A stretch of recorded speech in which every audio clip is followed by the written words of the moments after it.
Ang batang ito na nagngangalang Taran ay isang salamangkero.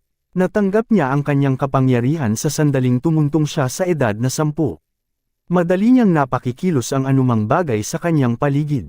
Masaya niyang ibinalita sa kanyang ina ang bago niyang mga kakayahan. Ngunit labis na ikinadismaya ng bata, natakot ang kanyang ina. Lalo na nang ikwento niya kung paano niya ginamit ang telekinesis. At kung paano rin siya nakalilikha ng apoy at hangin. Sa matinding takot at galit, inutusan siya ng kanyang ina na itigil ang paggamit ng mahika. Nalilito ang bata at hindi niya alam kung ano ang nagawa niyang mali.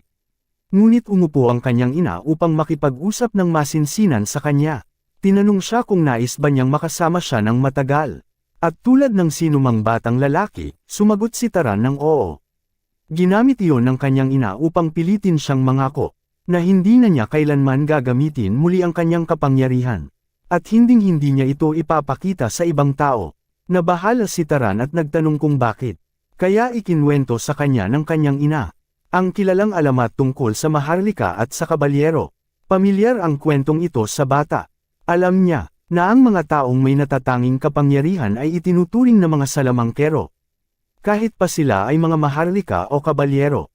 Gayunman, magkaiba ang Maharlika at Kabalyero. Ang mga Maharlika sa mundong ito ay tunay na mga inapo ng mga banal na nilalang. Isang lahing tinatawag na Freyans na nangakong ililigtas ang sinaunang sangkatauhan. Samantala, ang mga Kabalyero ay mga inapo ng parehong Maharlika, na ang dugo ay nahaluan ng karaniwang tao. Alam na ito ni Taran. At ginamit ito ng kanyang ina upang ipaliwanag na may malinaw na pagkakaiba ang Maharlika at Kabalyero, kahit na magkahawig ang kanilang mga kapangyarihan. Pagkatapos ay ibinunyag niya ang tunay na dahilan kung bakit hindi niya dapat kailanman gamitin ang kanyang kakayahan. Ang kanyang ama ay isang matapang at makapangyarihang kabalyero, at minana ni Taran ang kanyang kapangyarihan. May ilang masasamang Maharlika sa labas ng bayan, na itinuturing ang mga kabalyero bilang mga alipin, at tinitingnan sila bilang mga kasangkapan lamang. Kaya naman natatakot ang ina ni Taran para sa kanyang kaligtasan, at hinihikayat siyang itago ang kanyang mga kakayahan magpakailanman upang hindi niya maranasan ang parehong kapalaran. Iyon ang kanilang pangako. Lumipas ang 8 taon mula sa pag-uusap na iyon, at isa na siyang binatang lalaki ngayon. Patuloy na tinutupad ni Taran ang kanyang pangako. Wala siyang anumang hangaring ipakita ang kanyang kapangyarihan bilang salamangkero. Sa katunayan, wala rin siyang ambisyong lisanin ang kanyang tahanan. At ang kanilang mga tupa, kahit pa pumanaw na ang kanyang ina noong nakaraan. Gayunman, kahit doon ay hindi naging madali ang kanyang buhay. Isang payapang umaga, may dumating na bisitang galit ang ating binata. Malakas na kumakatok sa kanyang pinto, na para bang naniningil ng upa. Binuksan ni Taran ang pinto at nadatnan ang mga taong tila mabagsik ang anyo, na nakatitig sa kanya na para bang malaki ang kanyang kasalanan. Humihikab pa, mabilis niyang sinuri ang sitwasyon, at napagtanto niyang ibinibintang sa kanya ang pagkamatay ng pinuno ng nayon na si Elder Robos. Habang binabantaan siya, sinunggaban siya ng mga taga-nayon sa kwelyo. Sumisigaw na siya ang nanakit sa pinuno ng nayon, bago siya itinapon sa labas, upang lumunin ng mga halimaw. Isang mapang-akit na haka-haka iyon, at nauunawaan ng ating binata ang kanilang pagtatangkang idiin siya. Pagkatapos ng lahat, ang pinakamatandang lalaki sa buong nayon, ay namatay sa isang kaawa-awang paraan. Samantalang ang mga kabataang lalaki, ay wala man lamang lakas ng loob na harapin ang halimaw. Itinuro ni Taran ang katotohanan, na ang mga hanggal na ito ay ibinubunton lamang sa kanya ang sisi para sa sarili nilang kaduwagan. Isang lalaking galit na galit ang sumubok siyang suntukin, ngunit marahang nakaiwas ang ating binata. Agad siyang gumanti, at malakas na inuntog ang ilong ng kalaban. Sa kanyang pagninilay, ang mahika ang pinakamaginhawang kasangkapan sa mundo. Lahat ng kanyang ninanais ay may katumbas lamang na mana. Hindi na niya kailangang magsindi ng apoy upang mapakilos ang mundo. Sa isang pabulong na utos na bumagsak, napabagsak niya ang isa pang lalaki. Pagkatapos ay umiwas siya sa atake ng ikatlo. Napakahusay ni Taran sa paggamit ng mahika, na nagagawa niya ito nang hindi napapansin ng sinuman. Sapat lamang upang hindi mamatay ang kanyang mga kalaban, o sa halip, ang kanyang mga biktima. Muli niyang pinabagsak ang isa pa, na tila nangakong mananaig sa bawat hamon sa kanya. Isa-isa niyang tinalo ang mga ito. At sa isang iglap, nakahandusay na silang lahat sa lupa. Habang pinapahiran niya ang sarili mula sa alikabok. Ganito niya itinatago ang kanyang pagkakakilanlan. Bilang isang salamangkero, isang lihim. Napailing si Taran. At sinabi na sana'y inilalaan na lamang ng mga hanggal ang kanilang lakas. Para sa libing ng matanda. Pagkatapos ay hinarap niya ang mga kababaihan. At tinanong kung nais din ba nilang makipaglaban. Tiniyak nila sa kanya, na naparoon lamang sila upang tiyakin na siya ay nasa mabuting kalagayan. Ngunit ang ating binata ay hindi madaling malinlang. At sinabi niyang dalhin na nila ang mga taong iyon palayo. Ganito ang tunay na nangyari. Ilang araw na ang nakalipas. Nakarating sa pinuno ng nayon ang balita. Tungkol sa pag-iral ng isang nakatatakot na halimaw. Na nakita sa pasukan ng nayon. Ang katawan ng nilalang ay nababalutan ng itim. At kasinlaki ito ng isang bahay. Nagpa siya ang pinuno na harapin ang halimaw. Sa pamamagitan ng pagkuha ng isang salamangkero upang lipulin ito. Hanggang sa panahong iyon, pinagbawalan ng matatanda at mga bata na pumasok sa kagubatan. Para sa isang karaniwang tao, ang makatagpo ng halimaw ay tiyak na kamatayan. Sapagkat ang mga salamangkero lamang ang may sapat na lakas upang pumatay sa kanila. Nagpa siya si Elder Robas na dalawin ang batang nakatira sa burol. Ang pastol na si Taran. Payak at paulit-ulit ang buhay ng bata. Na araw-araw ay iisa lamang ang ginagawa. Hanggang sa dumating ang matanda upang gambalain siya. Wala si Taran na anumang pagnanais na sundin ang kanyang utos. Sapagkat di nagtagal matapos pumanaw ang kanyang ina. Sinubukan ng matanda na kunin ang kanilang mga tupa. Inakala ni Taran na iyon na naman ang pakay nito. Kaya pinaalis niya ito, ngunit higit na mahalaga ang sadya ng matanda. Napunta siya roon upang ipaalam ang paglitaw. Nang mahiwagang halimaw, kumpirmado na ang pagkakakita rito. Ngunit kapansin-pansin na hindi natakot si Taran. Kahit siya ang isa sa mga pinakananganganib. Tiniyak ni Elder Robas na paparating na ang salamangkero. Sa halip na magpasalamat, pinaalis lamang siya ni Taran. Sapagkat alam niyang mas pinahahalagahan ng matanda ang kanyang mga tupa kaysa sa buhay ng pastol. Sa mundong ito, ang mga halimaw ay tinutukoy bilang mga nilalang na nagtataglay ng mahika. Sila ang katapat ng mga salamangkero ng sangkatauhan. Ngunit sabik si Taran na makakita ng salamangkero sa unang pagkakataon. At nais niyang malaman kung gaano sila kalakas. Biglang umalinggaso ang amoy ng dugo. At sinundan niya ang pinagmulan nito sa kagubatan. Malagim ang kanyang natuklasan. Ang matanda ay pinaslang ng walang awa. Nanatiling kalmado si Taran. Napagtanto niyang hindi magagawa ng karaniwang hayop. Ang ganoong karahasang tanawin. Kung gayon, totoo ang balita tungkol sa halimaw. Sa isang iglap, nararamdaman niya ang madilim na mana sa paligid. Habang dumarating ang dambuhalang leopardo, upang humanap ng susunod na biktima, matatag na tinitigan ito ng ating binata. Bagaman sinasabing napakalakas ng mga halimaw, may ilang makapangyarihang salamangkero, na kayang talunin ang mga ito sa pamamagitan lamang ng isang salita. Tiningnan ni Taran ang nakakatakot na nilalang, at iniutos na ito ay mamatay agad. Tinangay ng kapangyarihan ang nilalang palayo, subalit hindi pa sapat ang utos na iyon. Muling sumugod sa kanya ang halimaw. Ngunit kahit ilang ulit niyang sinubukan, nabigo si Taran na pigilan ang mabangis na pagwawala nito. Winuwasak ng dambuhalang leopardo ang lahat ng madaanan nito. Nagpa siya si Taran na baguhin ang kanyang paraan. Pumili siya ng isang maliit na bato, kasama ang kanyang maaasahang latigo. At ginamit ang kanyang kasanayan bilang isang pastol. Una, pinalakas niya ang munting bato. Pagkatapos ay pinabilis niya ito. Pagkaraan ay pinaikot niya ito at binigyan ng hugis. At bago niya ito pakawalin, iniutos niyang magkaroon ito ng kakayahang tumagos sa target. Pinakawala ng bato sa napakalakas na puwersa. Umiikot habang papunta sa target sa bilis na tila sinag ng liwanag. Tinamaan nito ang mukha ng leopardo. Ngunit hindi pa rin yun sapat upang mapatay ito. Gumanti ang halimaw, at sumugod ng buong lakas upang tapusin siya. Na halos wala ng puwang upang makatakas.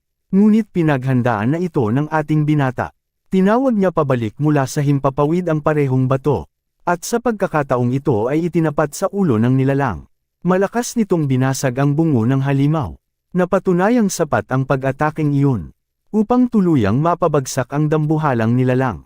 Kauna-unahang pagkakataon iyon para kay Taran. At napaisip siya kung dapat ba niyang itapon na lamang ang bangkay nito sa ilog. Walang gaanong pakialam si Taran sa nangyari. At hindi rin siya nababahala sa magiging reaksyon ng mga taga-nayon. Iiwan na lamang niya roon ang bangkay ng halimaw. At hahayaan sila ang maglinis nito. Pagbalik sa kanyang tahanan, naisip ng ating binata ang marupok na kalagayan ng nayon. Malaki ang posibilidad na lalo pa siyang pakitunguhan ng masama ng mga tao. Lalo na pagdating sa kanyang mga pakikipagpalitan. Ngunit ayos lamang iyon sa kanya. Basta't kaya niyang ipaglaban ang sarili para sa makatarungang pakikitungo. Habang iniisip niya ang mga bagay na iyon, muli na namang malakas na kumatok ang pinto. At napaisip siya kung tuluyan na bang nawalan ng katinuan ng mga taong iyon. Sa pagkakataong ito, marahas niyang binuksan ang pinto. Lantad ang kanyang galit, ngunit sa kanyang pagkagulat, iisang lalaki lamang ang naroon. Nakasuot ng uniforme, humingi ng paumanhin ang lalaki sa abala. Isa lamang daw siyang manlalakbay na nangangailangan ng tulong. Dahil sa hindi inaasahang pangyayaring iyon, kumalma si Taran. At humingi rin ng paumanhin sa kanyang pag-aasal. Ipinaliwanag na may mga nakasalamuha siyang nakakainis na tao kanina. Nakaramdam pa nga ng kaunting pag-aalinlangan ang ating binata sa kanyang asal. Sapagkat napakabait ng lalaking kaharap niya. Malayong malayo sa mga taong nakasanayan niya sa kanilang nayon. Napansin din niya ang espada ng lalaki. At tinanong kung naghahanap ito ng matutuluyan. Biglang kumalam ang sikmura ng manlalakbay. At iyon na ang naging sagot para kay Taran. Kaya inanyayahan niya itong pumasok. Naghanda siya ng maraming pagkain. At inihain ito sa panauhin, na agad namang kumain ng buong gana. Habang nag-uusap sila, namangha ang manlalakbay ng mapansin, na hindi nakikisalamuha si Taran sa mga tao sa nayon. Ibinahagi ng ating binata, na wala siyang ginagawa bukod sa kanyang tungkulin bilang pastol sa mga burol. Bihira rin daw ang mga dumadaang manlalakbay sa kanilang lugar. Tahimik siyang pinagmasdan ng panauhin, at nakakita ng kakaibang interes kay Taran. Binanggit pa na kapuri-puri ang kanyang asal. Para sa isang pastol, ikinwento ni Taran na natutunan niya ang pagiging magalang. Mula sa kanyang yumaong ina, na pumanaw dahil sa karamdaman ilang taon na ang nakalipas. Nagpaabot ng pakikiramay ang manlalakbay. At tiniyak sa binata, na tiyak na ipinagmamalaki siya ng kanyang ina. Nagpasalamat din ito muli sa mainit na pagtanggap. Dumating ang pagkakataon ni Taran na magtanong. Inusisa niya kung ano ang nagdala sa lalaki roon. Hindi nag-atubili ang manlalakbay na ibunyag. Nanaparon siya upang patayin ang isang halimaw na puma. At sa kanya isiniwalat, na siya ay isang salamangkero. Hindi na yun ikinagulat ni Taran. Sapagkat alam niyang may paparating na salamangkero sa nayon. Batay sa sinabi ni Elder Robus. Pinagtibay ito ng manlalakbay, at siya naman ang nagtanong. Ayon sa kanya, malinaw niyang nararamdaman ang presensya ng isang halimaw sa lugar na iyon. Ngunit wala naman itong nakikita. Bukod pa roon, alam din ni Taran ang nangyari sa matanda. Kaugnay ng halimaw, ngunit tila wala siyang takot ni bahid ng pagnanais na tumakas. Ang pangunahing target ng halimaw na iyon ay si Taran mismo. Kaya naman namangha ang manlalakbay sa kanyang pagiging kalmado. Inisip niya na kakaiba ang tapang ng isang pastol na tulad niya. At malamig na tinanong ang kanyang tunay na pagkakakilanlan. Balikan natin ang nakaraan. Ang pag-uusap ni Taran at ng kanyang ina. Nais talagang ipaliwanag ng kanyang ina kung bakit hindi niya maaaring ibunyag ang kanyang lihim. Nangangamba siya sa pag-iral ng mas-asama o tiwaling maharlika. Para sa kanila, ang mga kabalyero ay para lamang mga alagang aso. Maaaring tretuhin nila ang mga ito ng may pag-aaruga. Maaaring ituring pang ang parang pamilya. Ngunit kung kinakailangan, isinasakripisyo nila ang mga kabalyero na parang mga hayop. Isang nakakatakot na buhay iyon, na ayaw maranasan ng ina ng bata para sa kanya. Muli niyang ipinag-utos, na itago niya ang kanyang kapangyarihan. Sapagkat kung malaman ito ng ibang salamangkero, maaari rin siyang gawing alipin. At iyon ang suliraning kinakaharap ngayon. Patuloy na bumabagabag kay Taran ang mga salita ng kanyang ina. At dahil tila natuklasan ng lalaking ito ang kanyang lihim, iniisip na niyang patayin ito. Upang mapangalagaan ang sarili, nagtanong ang lalaki kung bakit tumatangging sumagot ang pastol. Ngunit bago pa lumala ang sitwasyon, bumalik siya sa magaan na tono, at nagkunwaring nagbibiro lamang. Nakakatawa man, Pinaniwalaan naman iyon ng ating inosenteng bida. At inamin pa niyang mahina siya sa pag-unawa ng biro. Humingi ng paumanhin ang manlalakbay sa hindi magandang biro. Habang ibinahagi ni Taran ang kanyang pagkagulat. Sapagkat walang sino man ang tumawag sa kanya bilang salamangkero noon. Nagpatuloy ang kanilang magaan na berwan. Upang hindi lumala ang tensyon. Pagkatapos ay iniabot ng salamangkero ang kanyang kamay. At nagpakilala bilang Korn, isang manlalakbay. Tinanggap ni Taran ang pakikipagkamay. At nagpakilalang isang pastol, isang binatang malapit ng maglabing-8. May ngiti, ibinunyag ni Korn. Na siya naman ay 75 na ang edad. Tila pinagpala siya ng kabataang anyo. Sapagkat karaniwan ng mas mahaba ang buhay ng mga salamangkero. At mas mabagal silang tumanda. Dahil dito, tinanong ni Taran. Kung paano siya naging isang manlalakbay. Ikinwento ni Korn, na naglingkod siya sa pamilyang Arabian sa loob ng 60 taon. Bago tuluyang umalis sa kalaunan. Napagtanto raw niyang mas minamahal niya. Ang buhay na paglalakbay na walang permanenteng tahanan. Nagpatuloy ang kanilang payapang usapan. Naging magaan ang pakiramdam ni Taran sa kanyang kasama. At higit pa sa inaasahan, nasiyahan siya sa kanilang pag-uusap. Lumipas ang oras, at sumikat na ng lubos ang araw. Kaya nagpaalam si Korn upang umalis. Bilang pasasalamat, nag-iwan siya ng isang pilak na barya mula sa Arabian. Isa sa pinakamataas ang halaga dahil sa kadalisayan nito. Tinanggap iyon ng binata ng may pagmamalaki. At nagpaabot ng mabuting hangarin para sa kanyang pangangaso. Ngunit tiwala si Korn, na madalas pa silang magkakasalubong. Kung muli siyang daraan sa lugar. Matapos ang payapang pag-uusap na iyon. Nagpatuloy si Taran sa kanyang gawain bilang pastol. Ginagamit ang kanyang mahika upang tipunin at pamahalaan ang mga tupa. Lumapit ang mga ito sa kanya. Ngunit nananatili pa rin siyang namamangha. Sa kanyang nakatagpong salamangkero, matagal na panahon na ang lumipas. Mula nang huli siyang nakaramdam ng ginhawa. Sa pakikipag-usap sa ibang tao. Lalong pinadali iyon ng likas na pagkamapagpatawa ni Korn. Sa totoo lang, tila isa ito sa mga kahangahangang taong. Bihirang makilala ng ating binata. Isang bagay na nakakagulat, sapagkat itinuro sa kanya ng kanyang ina. Na ang mga kabalyero ay malulupit na mandirigma. Na nangangaso lamang para sa masasamang maharlika. Sa kasamaang palad, wala ring ideya si Taran kung paano ipaaalam. Na wala ng halimaw sa burol ng Hyserl. Sapagkat siya mismo ang nakapatay sa mga ito. Samantala, palibot na nagmamasid si Korn. At napapansin niyang wala siyang maramdamang presensya ng halimaw. Sa kabila ng malinaw na bakas ng labanan. Napaisip siya, kung napatay na ba ang nilalang. Ngunit ang tunay na tanong. Sino ang nakagawa nito? At bakit pa siya ipinatawag ng matanda? Kung may iba ng salamangkero roon. Sa huli, natutuwa na lamang siya. Na napatay na ang halimaw. Iyon naman ang pangunahing layunin. Bigla, tumindi ang kanyang pandama. At mabilis siyang lumingon. Isang nilalang na wasak ang laman ang kanyang nakita. Ito ay isang wraith, ang multo ng isang halimaw. Ang mismong nilalang na napatay na ni Taran. Nagulat at kinilabutan ang kabalyerong salamangkero. Habang sinusubukan siyang sugurin ng anino gamit ang kuko nito, mabilis na umiwas si Korn sa malakas na pagyapak nito. Naunawaan niya, na ang mga halimaw ay nagiging wraith, kapag hindi na ipapawi ang kanilang mana matapos mapatay. Ngunit dapat alam ito ng sinumang salamangkero, na may kaalaman sa pangangaso. Habang lumilipad paitaas, naisip ng salamangkero, na ang pumatay sa halimaw na puma, ay tiyak na isang salamangkero. Ngunit marahil ay walang sapat na karanasan. Ang nakalilito, ang kahit baguhang kabalyero ay dapat alam ang ganitong kaalaman. At kung hindi man, hindi sana ito magiging sapat na malakas, upang mapatay ang napakalaking halimaw. Napaisip siya, kung may ibang layunin ang salamangkero. Sa isang iglap, nagpakawala siya ng mahiwagang palaso ng kulog. Sumugod iyon sa napakabilis na bilis.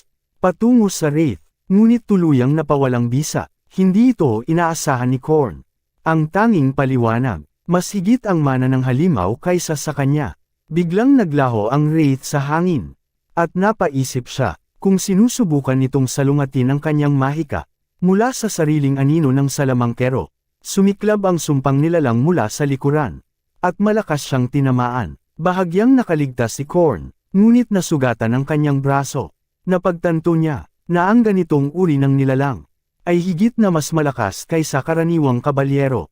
Umatras siya upang lumikha ng distansya, habang iniisip kung paanong may ganitong kalakas na halimaw na wraith. Sa lugar na ito, sa kasalukuyan, tila wala na siyang natitirang paraan. Inakala niyang katapusan na niya, kaya inihanda niya ang huling pagtatangka, upang hindi mamatay ng walang laban. Nagplano ang kabalyero ng isang lubos na pag-atake. Upang mapatay silang dalawa, ipinon niya ang lahat ng kanyang mana sa isang kamay, na may layuning saksakin ang nilalang. Sa sandaling ito ay sumugod sa kanya. Sinimulan ng wraith ang pag-atake, at naghanda ang salamangkero ng kanyang suntok. Sumugod patungo sa tila tiyak na kamatayan. Mistulang malagim na ang wakas, sa rurok ng labanang iyon, hanggang sa isang bughaw na liwanag, ang sumiklab mula sa kagubatan, at tumama sa nilalang ng tuwid. Tuluyang nilipol ito, napatigil sa pagkabigla ang salamangkero, habang bumagsak ang wraith sa isang tama lamang. Tinanong ni Taran kung siya ay ayos lamang, na hindi sinasadyang ibunyag ang sarili. Sa halip na magalit, pabirong sinabi ni Korn, nakakaiba ang kanyang pagkamapagpatawa. Sa pagpapanggap bilang isang pastol, kapwa sila salamangkero, ngunit naguluhan ang nakatatandang kabalyero. Kung bakit hindi agad ibinahagi ng binata ang katotohanan. Nang makita niyang hindi makasagot si Taran, binago niya ang tanong, at inusisa kung bakit pa siya tinulungan. Gayong madali naman siyang makalalayo. Naalala ni Taran ang kanilang pag-uusap, noong nasa kanyang tahanan pa ang panauhin. Noon pa man, nais na niyang malaman, kung bakit piniling patayin ng salamangkero ang halimaw. Gayong maaari naman siyang kumita ng salapi, nang hindi isinasapanganib ang sariling buhay.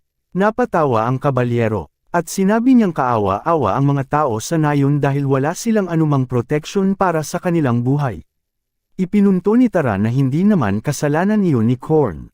Ngunit ipinaliwanag ng nakatatandang salamangkero, na ang mga salamangkero ay nagmamana ng kapangyarihang tila sa Diyos nagmumula. At dahil dito, naniniwala siyang may pananagutan silang ipagtanggol ang mga karaniwang tao. Hindi man lahat ng salamangkero ay sumasang-ayon sa paniniwalang iyon, sapagkat bawat isa ay may sariling paraan ng pamumuhay. Ang mga salitang iyon ay malinaw na umaalingaw ngayon sa isipan ni Taran. Habang siya ay bahagyang ngumiti, at nagsabing bawat isa ay may sariling landas sa buhay. Sa kabila nito, ang halimaw ay tila muling nabuhay. Ipinaliwanag ng kabalyero, na ang wraith na ito ay lampas sa kanilang kakayahan. Ang antas nito ay maihahambing sa banta ng isang maharlika. Kaya ang pinakamainam nilang magagawa, ay tulungan ang mga taga-nayon na lumikas. Nag-alok pa si Korn na maging pain, at pigilan ang halimaw hanggat makakaya niya. Matapang man ang kanyang mga salita, alam niyang wala siyang natitirang paraan, upang tuluyang mapuksa ang nilalang. Ngunit ikinagulat niya si Taran, na may katiyakang nagsabing ayos lamang ang lahat, na tila hindi pa niya ibinubunyag ang buong lakas niya. Nabagabag ang veteranong kabalyero, sa pagkatuklas na ang isang binatang tulad niya, ay may kakayahang maihahambing sa mga bihasang salamangkero. Sa sandaling iyon, hindi simpleng tapang ng isang inosente ang kanyang nasaksihan, kundi ang sukdulang kapangyarihan. Naglabas si Taran ng maningning na aura, at ipinamalas ang kakayahang maaaring makapagpabago sa takbo ng mundo. Hinamon niya ang nilalang, upang masukat ang hangganan ng sarili niyang lakas. Ngunit nabahala si Korn, at pinakiusapan ang binata na umatras, sapagkat isang napakapanganib na halimaw ang kanilang kaharap. Habang abala sila sa pag-uusap na iyon, wala nang panahon si Korn para umiwas sa paparating na malakas na hampas. Isang pag-atake na agad na naharangan ni Taran, na itinulak ang halimaw patama sa pinakamalapit na istruktura. Nauunawaan na ng kabalyerong salamangkero, na siya lamang ang nakakasagabal sa binata kung ipagpapatuloy niya ang laban. Sa halip, kailangan niyang huminahon, at maingat na subaybayan ang patuloy na paglago ng talento ni Taran.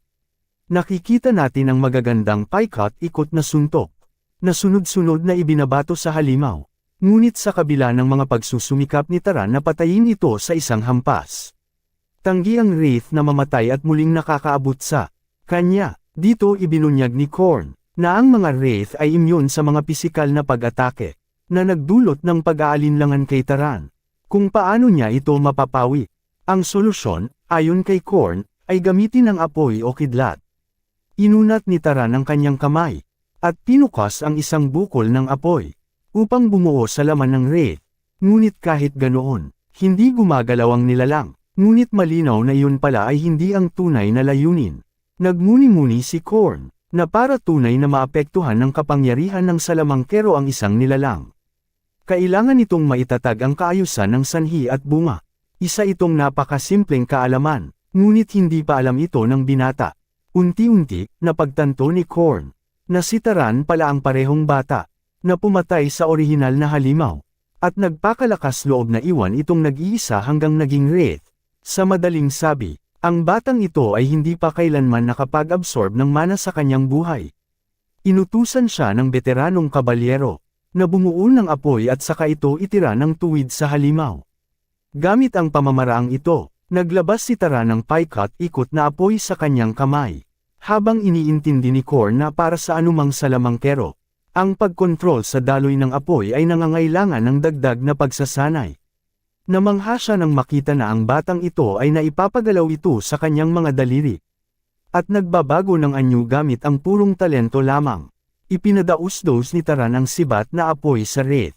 Pinapaso ito habang buhay at winuwasak ang laman nito. Dito pinayuhan siya ng veteranong kabalyero, na panatilihin ang kanyang focus.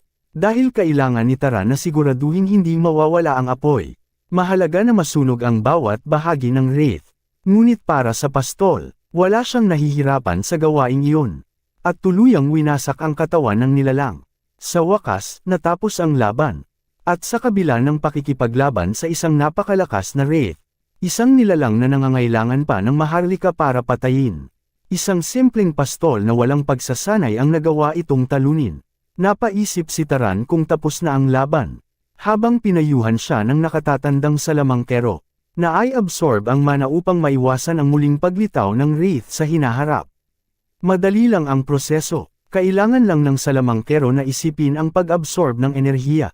Sa ganitong focus, sinimulang sumipsip ni Taran ang berdeng mana, na nagmumula sa mga nasunog na labi ng wraith patungo sa kanyang palad. Ito ang unang pagkakataon na nakapag-absorb si Taran ng ganitong uri ng mana. Kaya ang kanyang katawan ay paon ng bagong enerhiya. Dapat itong maging isang masayang reaksyon. At sa kanilang parehong pagkagulat, ito rin ang kanyang unang karanasan sa pag-absorb ng mana. Totoo na ang mana ay lumalago kasabay ng edad, at tumitibay sa pagdaan ng panahon. Ngunit ang pinakamabisang paraan para palagwin ito, ay sa pamamagitan ng pagpatay sa mga halimaw at pag-absorb ng kanilang mana. Gayunpaman, ang batang ito ay nakapag-absorb ng mana sa unang pagkakataon sa kanyang buhay. At nagawang magpakitang gilas sa antas ng maharlika. Parang naglalaro sa Minecraft Creative Mode. Humingi ng paumanhin si Korn kay Taran. Akala niya ay nagmula ito sa isang maharlikang pamilya. Ngunit ang simpleng pastol, ay pinayuhan siya na unahin muna ang pagpapagaling ng sugat.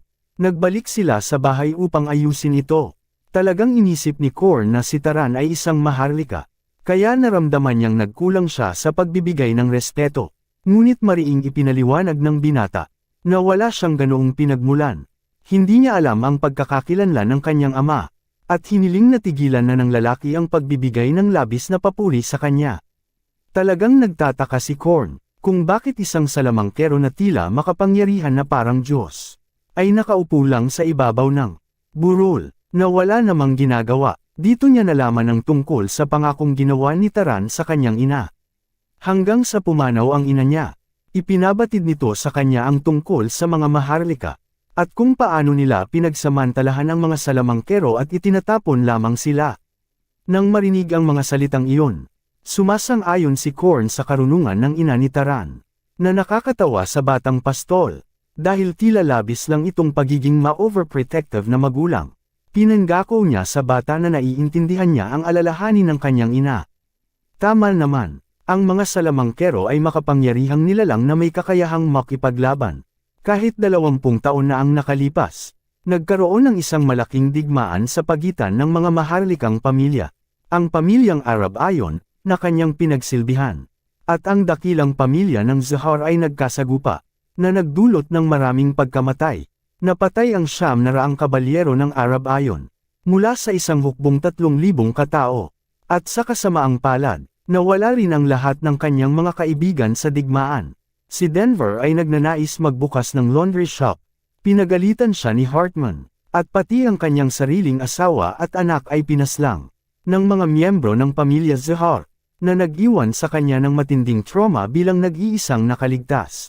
Kaya tama ang ina ng bata sa pagbibigay babala sa kanya. Namamatay ang mga kabalyero sa isang malupit at walang saysay na paraan.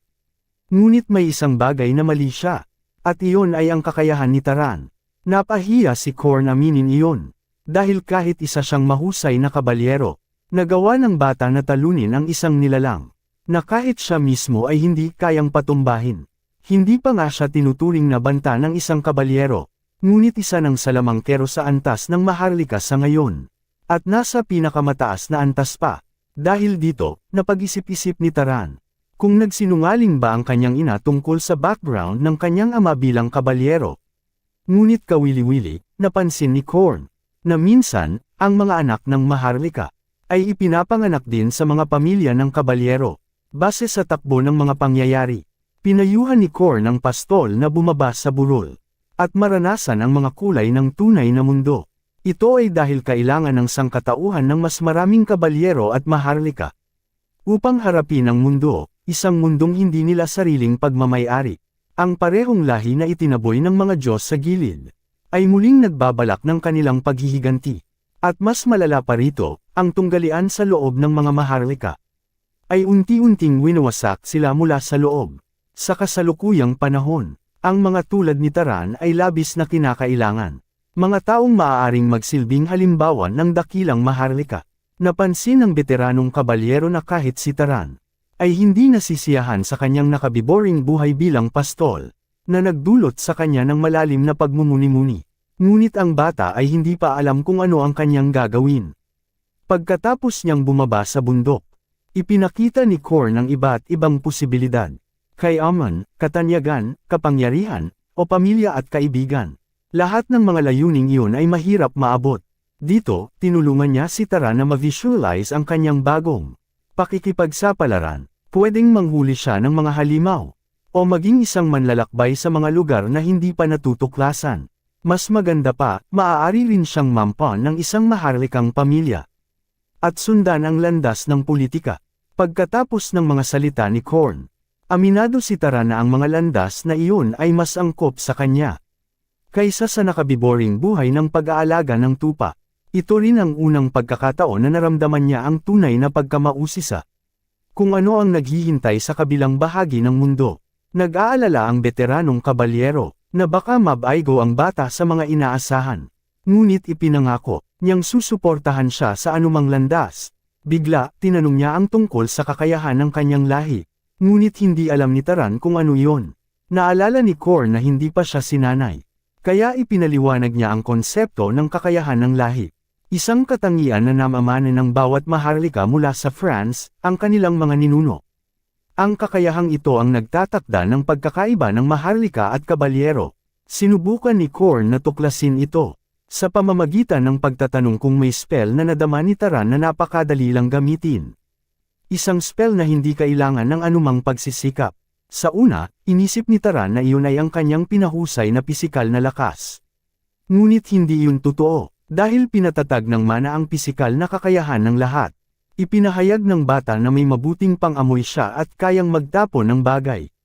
Iniisip ni Korn na mga makatutuhanang hula iyon. Dahil sa pamilyang Arab ayon ay karaniwan ang kakayahang magtapon ng sandata. Ngunit interesado siyang malaman ang totoong sagot. Matapos ang ilang hula, tinanong ng bata kung bakit mukhang nalulumbay ang lalaki ngayon. Sa wakas, nahulaan ni Korn ang tunay na pamilya. Kung saan kaugnay ang lahi ni Taran. Sa kasamaang palad, ang kakayahan ng bata ay konektado sa dakilang pamilya ng Jar. Isang pamilya ng mga manghuhuli. At siyang parehong responsable sa pag-agaw ng lahat ng pag-aari ni Korn. Ang bata ay mula sa parehong dugo ng mga kaaway ni Korn. Kaya hindi niya alam kung paano tutugon. Kung dapat ba siyang humingi ng paumanhin para sa mga gawa ng mga estranghero na hindi niya pa alam. Habang pinagmamasdan ang kinakabahang ekspresyon ng bata, napaisip si Korn sa sitwasyon. Tiniyak ni Korn sa bata na wala namang mali, pagkat siya naman ang hindi naging sanhi ng digmaan sa simula pa lang. Ang madugong labanan ay resulta lamang ng mga desisyon ng mga matatanda. At kung susukwan ng tao ang apoy sa apoy, hindi matatapos ang pakikidigma. Nagtanong si Taran kung may pinagsisisihan ba ang kabalyero sa pagtulong sa kanya na bumaba sa burol. Binigyang diin ni Korn na kung hahanapin ng bata ang landas ng kapangyarihang pampulitika, maaari siyang mapunta sa pamilyang Zahor dahil sa kanyang kahangahangang kakayahan. Ngunit pinagkakatiwalaan niya ang karakter ng bata. Alam niyang malinaw ang kabutihan sa loob niya. Ibinunyag ni Taran ang kanyang pagkakakilanlan. Isang bagay na tinago niya sa buong buhay niya. Kay Korn, kaya kahit sumali siya sa pamilyang Zahor, maaaring siya rin ang magiging dahilan kung bakit hindi na mauulit ang ganitong uri ng digmaan. Hindi nais ng veteranong kabalyero na malungkot o malunod ang bata sa ganitong mga kaisipan. Pagkat hindi pa niya desidido kung aling pamilya ang pipiliin, natapos ni Taran ang kanyang pagmumuni-muni, at ipinahayag ang kanyang kagustuhang bumaba sa bundok. Ngunit ayaw niyang umalis kaagad. Maghihintay muna sila hanggang sa tuluyang gumaling ang sugat ng lalaki. Ang kanyang sinabi ay nagpatunay lamang kay Korn kung gaano kabait ang batang ito. Ilang sandali pagkatapos, tinuruan siya ng veteranong kabalyero tungkol sa kahalagahan ng mana, isang substansya na itinuturing na pundasyon ng kapangyarihang walang hanggan. Bahagyang pagmamalabas ang titulo, ngunit ang mahika ay nangangailangan ng angkop na mana para maisakatuparan ang layunin nito. Naintriga si Taran at humiling ng detalye, at natutunan niya ang tatlong pangunahing salik na tumutukoy sa kahirapan ng mahika: lahi, bloodline, pagkakaugnay, affinity, sanhi at bunga, causality.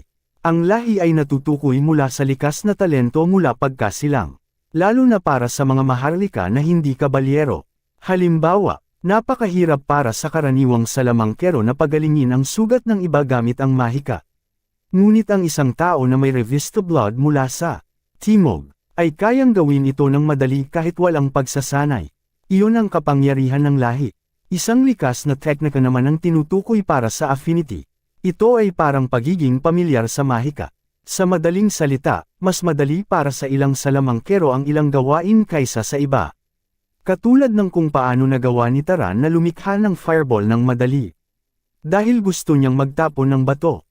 Ang karaniwang apoy ay hindi magkakaroon ng ganitong bilis o nakapipinsalang epekto. Ang huli sa tatlong salik ay ang causality mismo. Isang konsepto na mahirap pa rin para sa mga veteranong kabalyero. Tinanong ni Korn ng bata, ano ang mangyayari kung papatayin mo ang isang tao gamit ang mana? Hula ni Taran, baka may liwanag na sisikat. Ngunit iyon ay isang phenomena lamang. Dulot ng kakulangan ng tamang sanhi at bunga. Ipinaliwanag ni Korn na kapag walang stimulus o sanhi para sa isang resulta, o kapag napakahirap maabot ang layunin, ito ang konsepto ng causality na dapat isaalang-alang. Naunawaan ni Taran ang ideya, at sinabi na kailangan niyang magbigay ng malinaw na sanhi ng kamatayan. Halimbawa, ang paglikha at paghagis ng apoy ay mas direktang sanhi kaysa sa simpleng pagsindi lamang sa isang tao. Parang mas intensyonal na aksyon ito. Namangha ang veteranong kabalyero sa kakaibang pangunawa ng bata. Ngunit hindi pa rin maintindihan ni Taran kung bakit hindi niya makontrol ang mga halimaw gamit ang kanyang salita. Ito ay dahil sa mana ng mga halimaw. Hindi madaling gawain ang mahika. At kahit ang talentadong salamangkero tulad ni Taran ay natututo ng katotohanan ito. Ang pinakamahusay na salamangkero ay alam ang prinsipyo ng mana.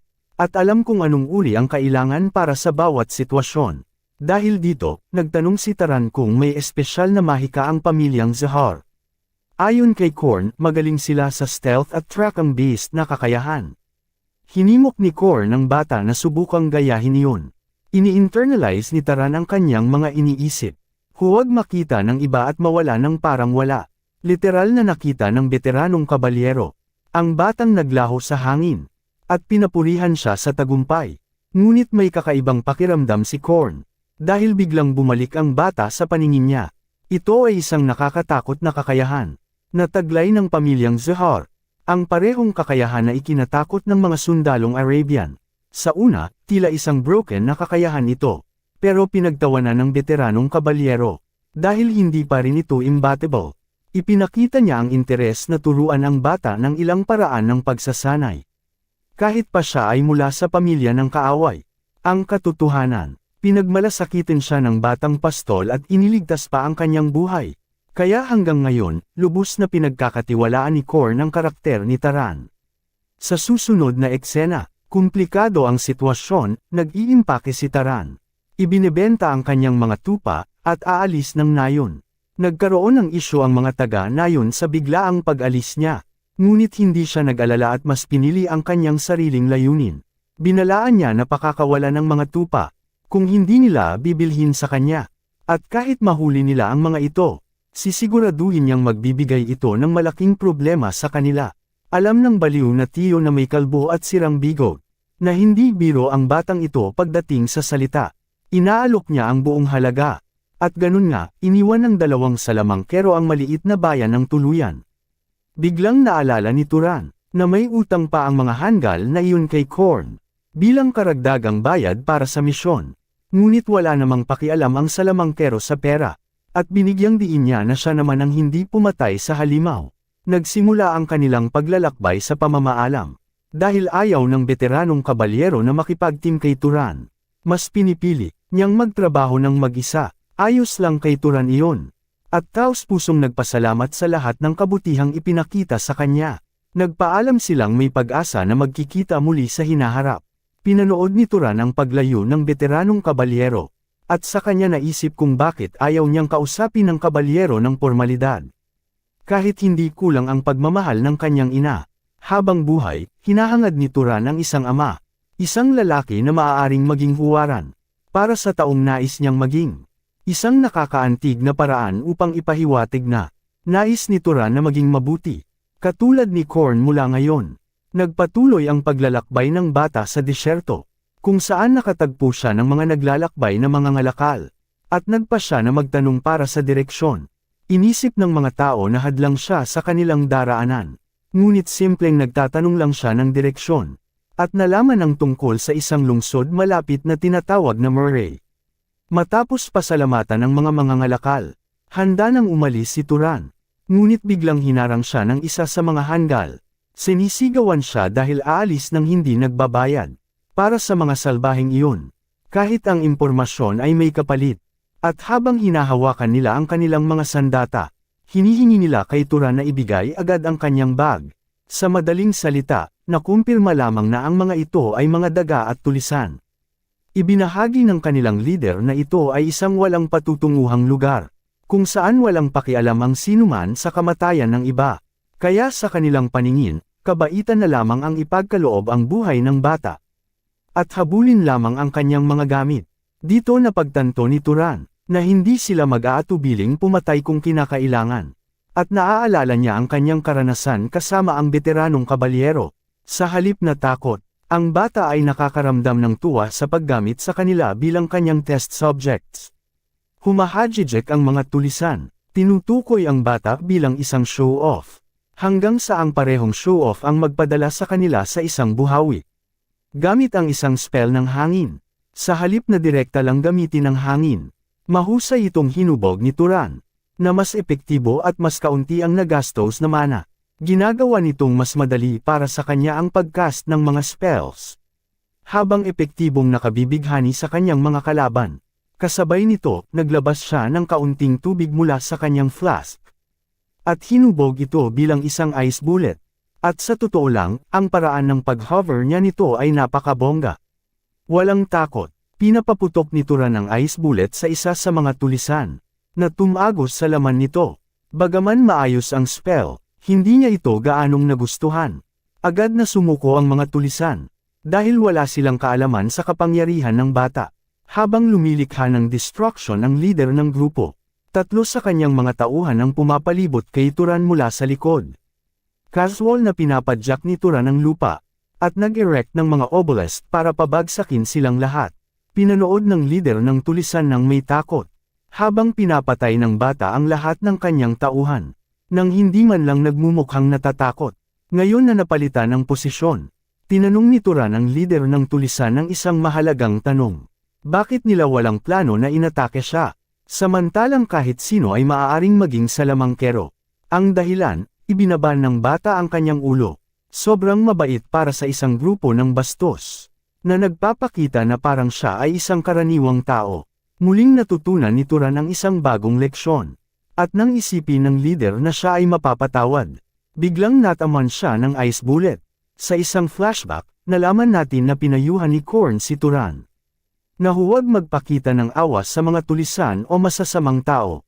Kailangan silang patayin sa lugar, dahil ang pagpapatawad sa ganoong uri ng buhay ay maaaring magbanta sa buhay ng 10 iba pa. Handa na ang 17 taong gulang na Turan na umalis. At pinili niyang gamitin ang parehong daan na dinaanan ng mga tulisan para sa kanyang paglalakbay. Isang kaisipan ang bumabagabag sa kanya, na unti-unting nilamon ang kanyang loob, na siya mismo ay pumatay ng mga tao. Bagaman may kasamang guilt, hindi niya sila mapatawad. Dahil totoo ang babala ng veteranong kabalyero.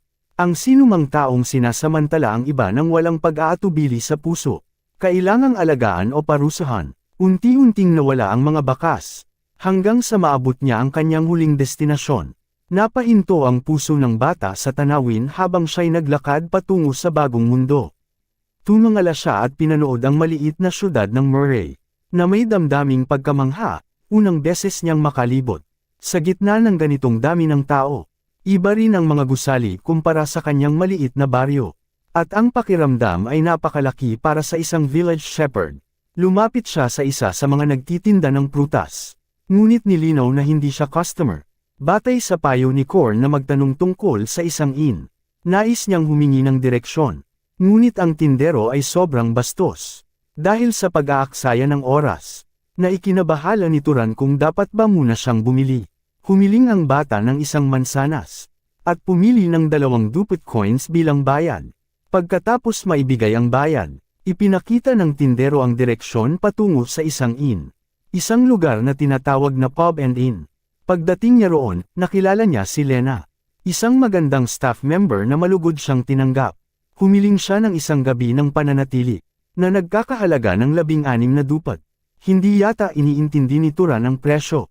Kapag tinitingnan niya ang ngiti ni Lena, pagkatapos magbayad, itinuloy niya ang pagtatanong kay Lena tungkol sa isang halimaw, na may reward sa paligid. Sa madaling salita, ang layunin niya ay mag-absorb ng mana ng higit-higpit, at kumita ng pera sa parehong paraan. Sa kanyang pagkagulat, naguluhan ang babae at sinabi, na walang libreng bagay sa mundong ito. Kailangan munang kumuha ng inumin si Turan, bago makakuha ng impormasyon mula sa kanya. Binigyang diin ni Lena ang tungkol sa City Hall, at nang ipakita ni Turan ang kanyang kalituhan, naiintindihan niya na taga-kanayunan siya. Ipinaliwanag niya na ang City Halls ay may mga opisyal na nagtatrabaho, na itinalaga ng Lord, at bukas ito magbubukas para hanapin niya ang Monster Bounty. Tinanong ni Lena kung isa ba siyang Monster Hunter, ngunit hindi pamilyar si Turan sa mga terminong iyon. Sa pangkalahatan, ang Monster Hunters ay mga ordinaryong tao, na may hanggaring maging wizard. Hindi niya alam na si Turan ay isang top-tier wizard na. Si Midden, isang tunay na Monster Hunter, ay dumating upang kumpirmahin na may mga tao talagang nagiging wizard. Sa pamamagitan ng pagpatay ng monsters, siya ay buhay pa pagkatapos ng mapanganib niyang misyon. At ayaw bumaba hanggang sa maging wizard. Sa interes sa sinabi ni Midden, humiling si Turan ng karagdagang impormasyon, kung ang mga wizard ay pwedeng maging mas malakas sa pamamagitan ng pag-hunt ng monsters. Ganun din sa ordinaryong tao. Patuloy silang pumatay hanggang maging wizard. Ang 4 na kasama niya ay nagte-training din para maging wizard, na nagpaisip kay Turan kung ang kahit isa sa kanila ay naging wizard na. Sa kasalukuyan, may 3 hanggang 4 na wizard lamang, na nagtatrabaho sa ilalim ng City Lord. Tinanong ni Eden kung may armas ba si Turan. At nang makita ang maliit na tirador, humanga siya sa pagkasira nito. Si Midden ay napaka-cool, hindi niya pinagalitan si Turan.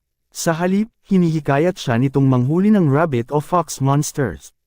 Kailangan nila ng isang shooter, kaya iniaalok nila kay Turan ang sumali sa kanilang team. Siyempre, para sa mga taong iyon, parang Smurf lang si Turan. Kaya tinanggihan niya ang alok at nagpahinga sa kanyang kwarto. Iniisip kung paano wala siyang interes na sumali sa ganoong team. Nakakabigla pa rin na iniwan niya ang kanyang nayon, na hindi alam kung ano ang mangyayari mula rito. Biglang narinig ng bata ang isang tunog. Nagsisimula ng isa pang flashback sequence. Palaging sinasabi ni Korn na maging alerto, kahit sa isang inn dahil mapanganib ang lungsod. Pinuno ni Turan ng kaunting mana ang kanyang kamay, at inabot ang pinto upang ito'y buksan. Dumating lang si Lena para painitin siya. Dahil masyadong malamig ang kanyang kwarto, naglaro si Lena ng medyo malabo. Ipinaliwanag ang kanyang intensyon, isang babaeng horn dog para sa pera, at masaya siyang gawin ang anumang gusto niya. Kapag nabayaran, binigay niya sa kanya ang isang tingin na walang sinumang lalaki sa mundo ang makakatanggi. Mula sa ganoong layo, si Turan ay na-freeze sa utak, habang si Lena ay litong-lito. Naalala ni Turan ang Sigma Male warning ni Korn, na huwag gawin ang ganitong bagay, dahil madaling samantalahin ng prostitute ang isang tao, at may panganib na mahawa ng STD kahit may resistance ang wizard. Mas lalala kung maipapasa ito, kaya tinanggihan niya siya kanina, na ikinagalit at ikinapiko ni Lena, at bumaba sa kwarto. Bumalik si Turan sa kama. Napagtanto kung transactional ang lungsod para sa lahat ng bagay. Habang medyo naiistorbo siya kay Lena, narinig niya si Miden at ang kanyang mga kasama. Nagtatanong tungkol sa intensyon niya sa paggawa kay Turan na sumali sa team. Kahit na mukhang magaling lang ang bata bilang pain sa halimaw, si Miden ay talagang napansin ang titig ni Turan sa kanyang mga mata. At naalala ang kanyang sarili noong kabataan. Nais niya itong alagaan. Kaya inanyayahan niya si Turan sa kanilang team para doon. Talaga namang ultimate homeboy ang taong ito. Habang naririnig iyon, nakahanap si Turan ng kaunting kapanatagan sa init ng lungsod. Kinabukasan, pumunta siya sa City Hall upang makipagkita sa isang opisyal. Magalang na ipinahayag ng bata ang kanyang kahilingan na manghuli ng mga halimaw. Habang bumabalik sa kanyang alaala ang mga salita ni Korn, hindi gusto ng mga tao na magpakabait sa isa't isa. Dahil wala silang dahilan para gawin ito sa simula pa lang. Upang magkaroon ng respeto sa kanila, sinabi niya sa bata na ipakita lang ang kanyang lihim bilang wizard, at makakamit niya ang permanenteng respeto. Ipinagkaloob ng opisyal ang isang poster kay Turan, na naglalarawan ng detalye tungkol sa isang crow monster. Kahit ang simpleng tanong, nakakakuha siya ng bastos na sagot mula sa opisyal, na tila may stick sa kanyang puwit. Sinabi ng opisyal na kailangan ang bangkay ng halimaw para sa kumpirmasyon. At kung hindi ito maipakita pagkatapos nitong mamatay, may parusang kamatayan ayon sa batas ng lungsod. Alam naman ni Turan mismo kung ano ang mangyayari kapag ang mga halimaw ay naging wraiths. Kaya tumanggi siyang ulitin ang ganoong pagkakamali. Nagtanong siya tungkol sa mga knight sa paligid. Ngunit tila wala silang oras sa panghuhuli ng mga halimaw. Dahil ang pangunahing tungkulin nila ay protektahan ang lungsod. Para sa panghuhuli ng aktwal na mga halimaw, kumukuha sila ng mga tao tulad ng mga hunter. Matapos ang lahat ng kawalang galang na iyon, iniwan ni Turan ang opisyal, na may impresyon na baka siya ay mamatay. Ngunit dumating ang realidad. Ang halimaw na kanyang inatas ang hulihin ay napatay na, at naibalik, na ikinagulat ng opisyal. Agad itong naibalik ng bata. At siya mismo ang nagpatupad ng trabaho hanggang sa matapos. Nagtanong si Turan tungkol sa bounty. Dali-dali itong ibinigay sa kanya. At pinayuhan siyang magpahinga ng maayos. Labis ang kanilang tuwa na. Kahit ang mga pakpak ay napanatili niya. At naibalik ang crow sa maayos na kondisyon. Kamangha-mangha, hindi pa rin umalis si Turan. Tila may hiling pa siyang panghuli ng mas marami pang halimaw. Sa susunod na eksena, naghanda si Lena ng isang piging. Napuno ng pinakamahal na pagkain na meron sa lungsod. Hindi siya makapaniwala na nagawa ng kanyang customer na talunin ang 30 buong halimaw sa loob ng 3 araw. Alam niyang malaki ang kinita ng bata mula rito, dahil sa kanyang pagiging gold digger. Ngunit hindi iniintindi ni Turan ang pera. Mas mahalaga sa kanya ang mana, na tutulong sa kanyang maging mas malakas. Labis na tumaas ang kanyang mana. Bagaman nararamdaman niya na may hangganan ito, na nagpapahirap sa kanyang maging mas malakas pa. Tinanong ni Turan si Lena kung nagnakaw siya ng kaunting pagkain. Ngunit inakusahan siya nitong kinain niya lahat, na nakakagulat dahil sa sobrang payat niya. Masaya sa pagkain, tumayo si Turan upang umalis. Ngunit bigla siyang hinuli ng ilang mga punks mula sa likod. Narinig nila ang ingay na ginawa niya sa mga paghahari sa halimaw. Sa halip na pansinin ang kanilang pang-uusisa, pinalo ni Turan ang mukha ng isa gamit ang karate chop, At pinahiya ito sa harap ng kanyang mga kasama. Sinubukan ng natitirang gang na atakihin siya. Ngunit mabilis at matalino si Turan. At bumalik ang isang suntok na pinalupok ang isa pa. Sinubukan ng huling lalaki na gamitin ang mga muebles bilang kalamangan. Ngunit binawasan lang ni Turan ang kanyang lakas sa isang simpleng hampas. At pinabagsak rin ang lalaking iyon. Ang buong eksena ay problema kay Lena, na hindi makapagpatawad sa pakikipaglaban sa loob ng inn. At napilitan silang lahat humingi ng paumanhin kay Turan. Sa huli, tiniyak ni Midon na hindi na mauulit ito. Naging desperado ang mga kalalakihan dahil sa kakulangan sa pera. Kaya nagmukhang mayabang ang kanilang mga tauhan. Pinilit niyang humingi ulit sila ng paumanhin. Habang natutunan ni Turan ang mga suliraning pinansyal ni Midon. Sa loob ng 3 araw, hindi raw nila kayang tustusan ang kanilang sarili. Sa halip na pabayaan ang mga ito, nag-alok ang mabait na bata ng kaunting pera, bilang kabayaran sa kabutihang ipinakita sa kanya ni Midon, sa pamamagitan ng pag-anyaya kay Turan sa kanyang team. Siyempre, bilang kapalit ng kabayarang ito, gusto ni Turan ng impormasyon, at masaya namang pumayag si Midon. Kinabukasan, dumating ang talentadong wizard para sa kanyang huling panghuli sa lungsod. Tinanong niya rin tungkol sa susunod na lungsod na pupuntahan niya matapos ayusin ang kanyang mga gamit. Sulit ang pag-uusap, dahil si Midon ay tunay na old homeboy. At sa ilang paraan, mas mabait pa kaysa kay Korn. Mabilis na natapos ang pagbabalik tanaw nang maramdaman ni Turan ang isang matalim na amoy. Na umaasang mali ang kanyang hinala. Habang siya ay tumakbo patungo sa pinagmulan, natagpuan niya ang mga marka ng kuko at kalaunan. Isang lalaki mula sa grupo ni Midon. Dugo-dugo at patay. Ngunit narito ang pinakamasama. Si Midon mismo ay nakahiga sa lupa. Ang kanyang pera mula kahapon ay hindi nagamit. Ang katawan niya ay nalunod sa pulang dugo. Para kay Midon, kailangan nating mag-alay ng karangalang huli para sa ating yumaong kasama. Isang lalaki lang ang nakaligtas. Ngunit puro reklamo ang lumalabas sa kanya. Pinag-uusapan ng isang kunhong halimaw na nilamon silang lahat. Tumingin si Turan sa madilim na kuneho. Nangungunguya sa laman ng isa sa kanila. Ito ay diretsyo. Tiyak na magbibigay sa akin ng mga bangungot dahil tingnan mo ito. Parang supling ni Satanas na may droga. Tumayo si Turan upang ihanda ang sarili. At ang nilalang ay literal na tumakbo ng buong bilis. Halos tamaan siya sa takal nito. Sa kabutihang palad, nakatakas siya sa huling sandali. At inilabas ang kanyang maaasahang letigo upang kontrolin ang magic. At magpaputok ng makapangyarihang bato. Ang suntok ay pinalabas ng napakataas na bilis. Ilang bato ang tumama sa halimaw. Ngunit lahat ng atake ay naipagtanggol dahil sa bilis ng nilalang. Bilang paghihiganti, tumalon ang halimaw upang tapusin siya.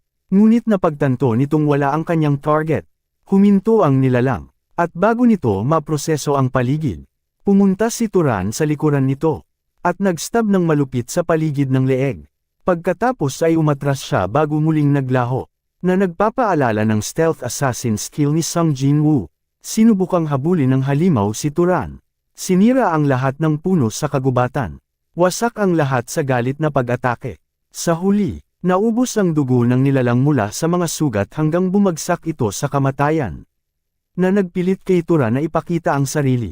Sa wakas, hinihigop niya ang lahat ng mana matapos patayin ang halimaw. At sa pagkakataong ito, mas malakas pa ang mana kaysa sa leopard monster na hinarap niya dati. Lumiko si Turan sa isa sa mga nakaligtas, at kinumpirma ang kanyang pagkakakilanlan bilang wizard.